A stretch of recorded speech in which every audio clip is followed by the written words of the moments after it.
Special thanks to Bleach Soul Resonance for sponsoring today's video. So, for our next Bankai theory crafting video, we're finally taking a look at one of the most spotlighted vice captains in the series, the vice captain of the 10th Division, Rangiku Matsumoto, and her Zanpakuto, Haineko. Now, Rangiku hasn't really had a video all about her yet on the channel, so much like with Yumachika before us, speculating on her possible Bankai at last gives us a chance to go in-depth with one of the most beloved vice captains in Bleach. And actually, the similarities with Yumachika don't end there. They continue into the actual series itself, where Yumachika is vain, narcissistic, and egotistical traits that are all reflected in his Zanpakuto, and therefore he has a difficult time communicating with it in a mature and respectful manner.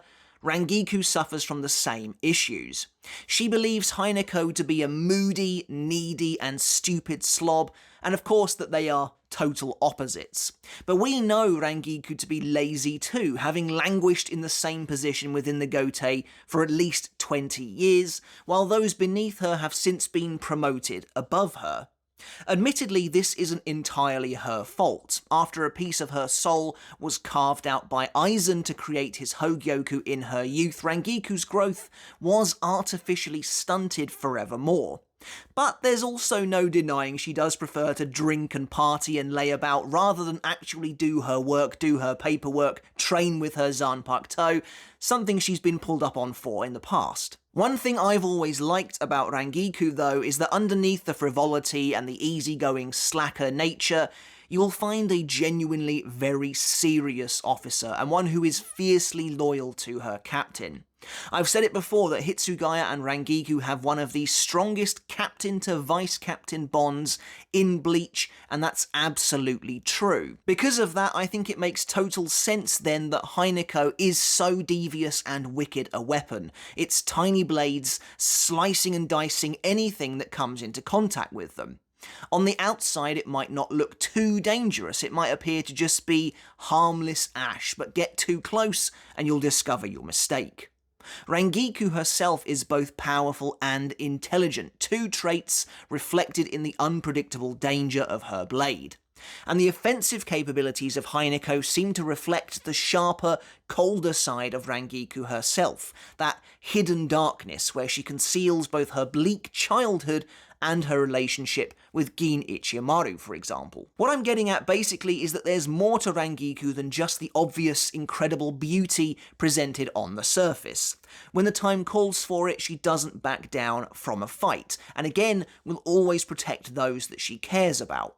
Despite Haineko being a fairly simplistic Zanpakuto, I found it quite easy to craft plenty of Bankai ideas for it, ranging from more modest, fairly standard examples to the more imaginative and creative ones too, the ones that are slightly more out there.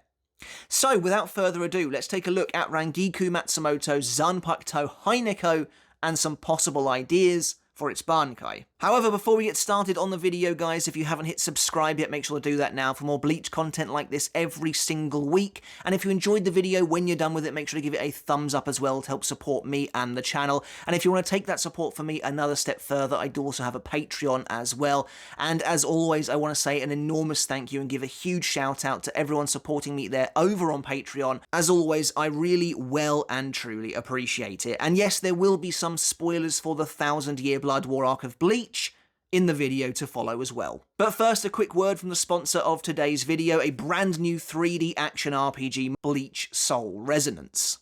So, this is Bleach Soul Resonance, a brand new action RPG from the team behind Marvel Snap and One Piece Bloodroots.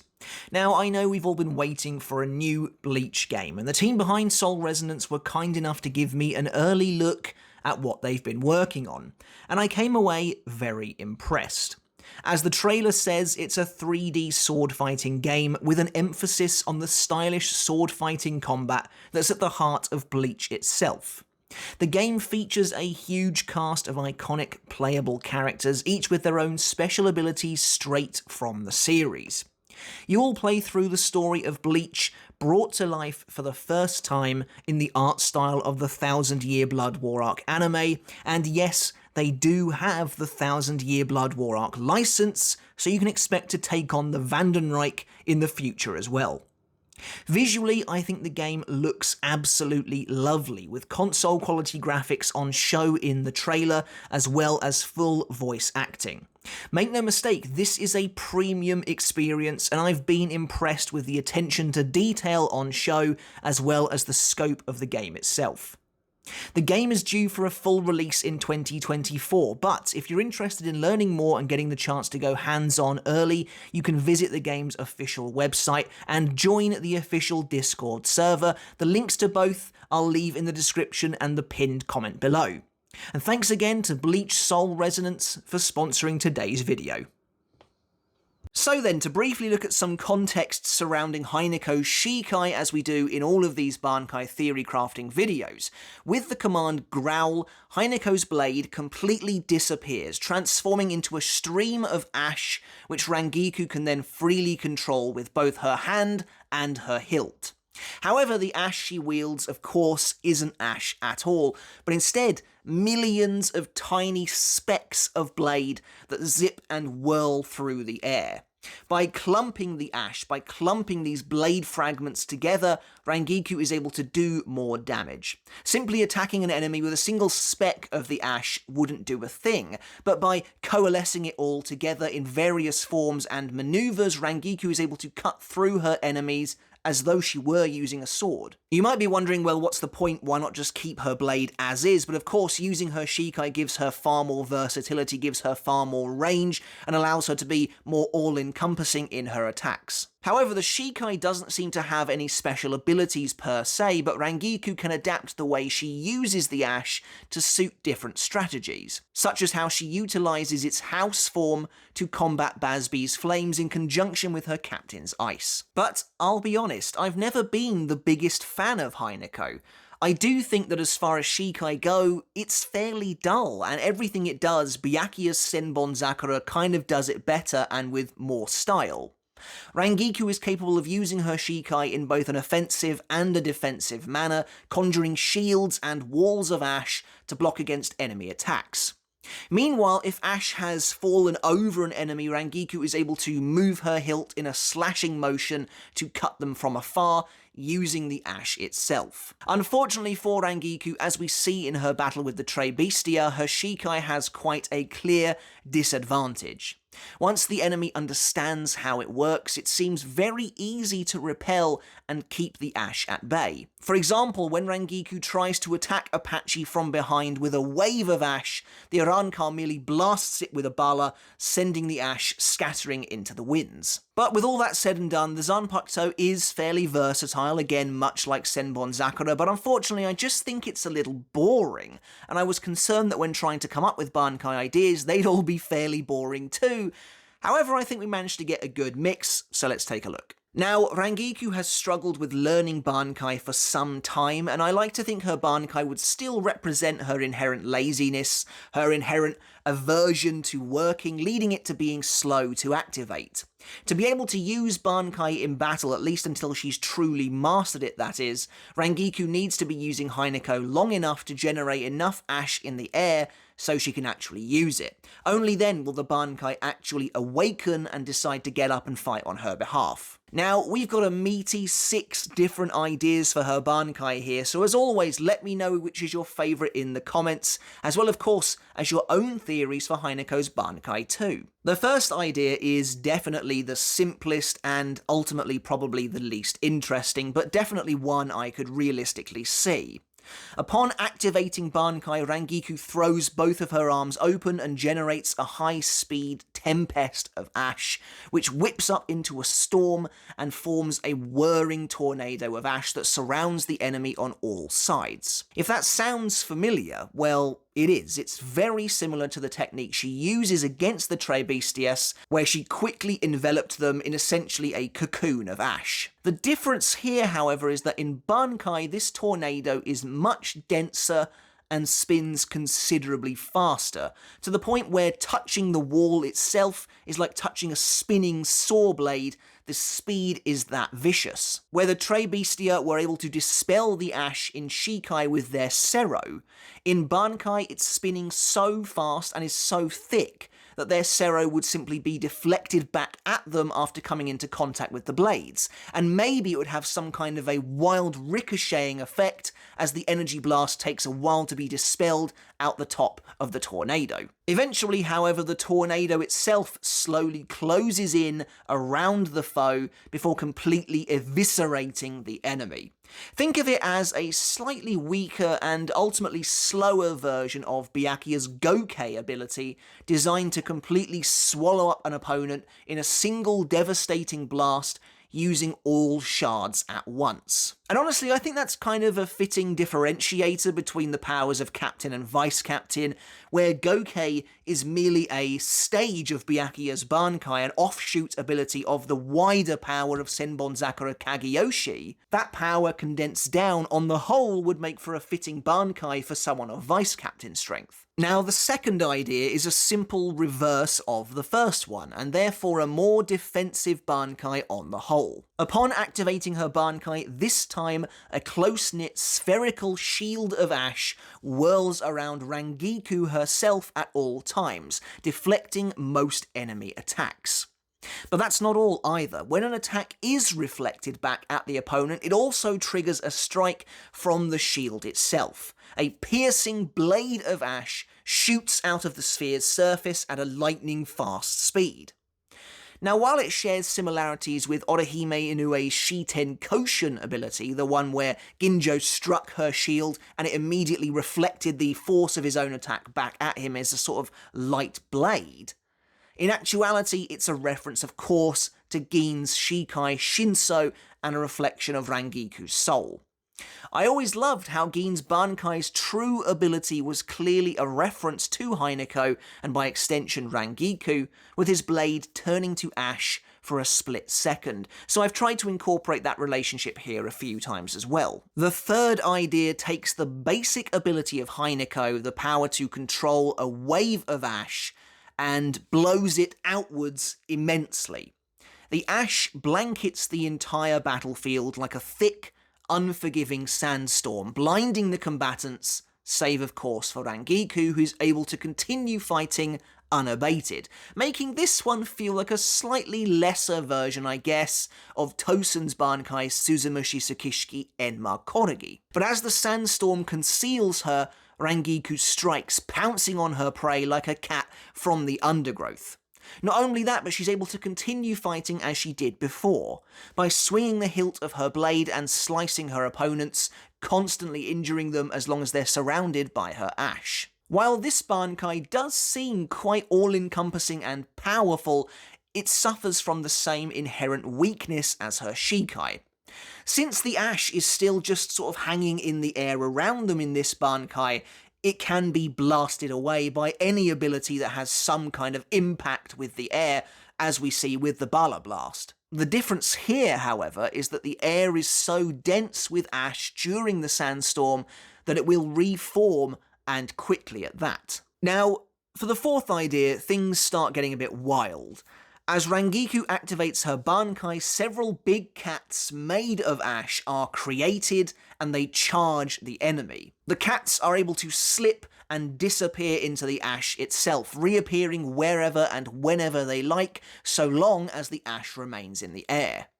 Streams of ash can essentially be used as portals, pathways even, for the cats themselves to move through, who can dip and dart into the ash to hide and then spring forth, catching an enemy unaware. The cats attack, of course, with sharp claws that mimic the damage given by Haineko's Shikai itself, just on a much wider, much faster, and ultimately much more unpredictable scale. The cats themselves can't actually be destroyed. They can be hit by weapons and by abilities, but their bodies simply disperse, reforming again so long as there is ash in the air, similar to Stark's wolves. This is the most unpredictable of Rangiku's Bankai ideas.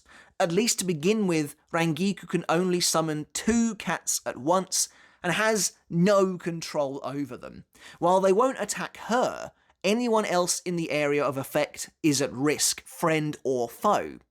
However, the more she trains with her Bankai, the more they begin to listen to her commands, and the more of them she can actually generate as well. The fifth idea is definitely one of my favourites, if not my personal favourite, as I do like it quite a lot. I think it's quite sinister, and I think this does play into nicely that more serious, that darker side of Rangiku herself. So, upon the activation of her Bankai, the fifth idea sees a massive cloud of ash dispersed into the air like a bomb, where the remains then drift slowly downwards before simply lingering, hanging in the air around them.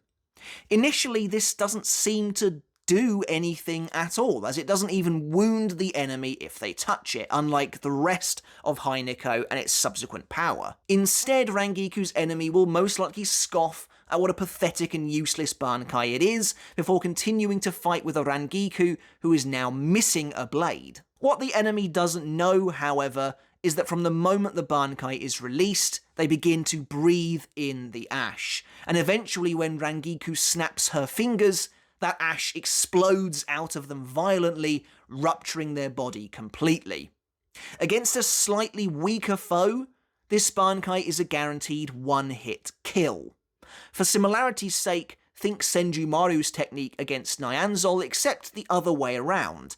Nyanzol was punctured by needles piercing him from the clothing he was wearing, whereas someone facing this Bankai is destroyed from the inside out. But visually, the way I imagine it, it does look like Senjumaru's technique against Nyanzol. And as you might have guessed, this is also a reference to Gin's Bankai and the poison it uses to destroy one's body. This Bankai is clearly powerful, but comes with immense risk.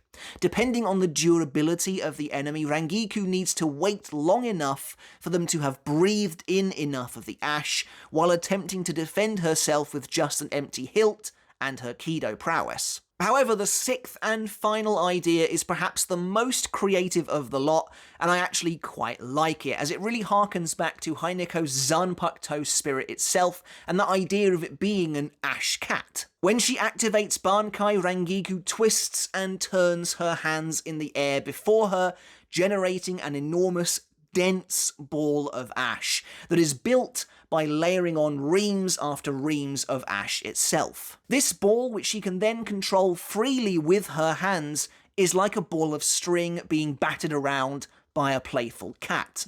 Except it's deadly, and Rangiku can use it to chase down her enemies. If it makes contact, the ball eviscerates them with a similar effect to before. The thing with this Bankai is it combines many elements found in the previous ideas too.